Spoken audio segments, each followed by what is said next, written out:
Nandito naman po kami sa She's Park, Corfacan. Yun, naakyatan natin hanggang doon sa taas. Magpapagpag na naman ang taba. Magpapagpag ng taba si Tantan. O, ayan, pumusa naman yung nanay. Yung anak hindi mahilig mag-post. Yung nanay ang post na post.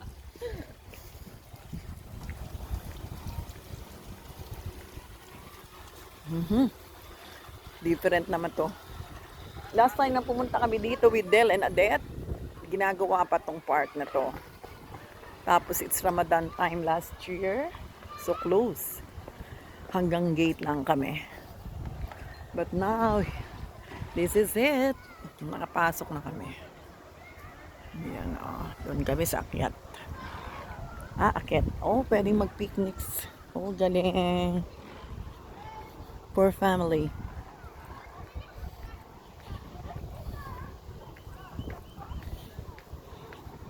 Sarap naman dito. 5 dirhams lang entrance. Affordable. Ng kahit na sino. So, ito na naman ang aming mga binti. Mapapalaban na naman ang aming binti. Mga bata mag-enjoy dito. Sa park. Playground. Puro bundok talagang lahat dito. Napapaligiran ng bundok. Naku, yung bata, it's not safe. Naku, baka ito'y madhulog. Tama dito mga pabaya. Naku, talaga mga may maano siya. O, pakyat kami, oh, ayun. Ang taas. Kaya nga, pinabayaan. So, there's another way down. Oh, wow. Under construction pa rin ang buong kapaligiran. O, tingnan mo, oh. Magbabawas talaga kami ng fats dito.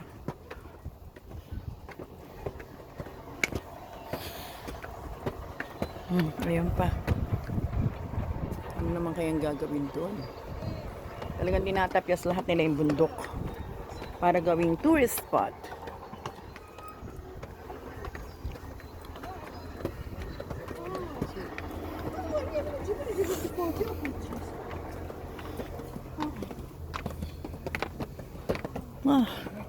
Itong mahirap yung paakyat.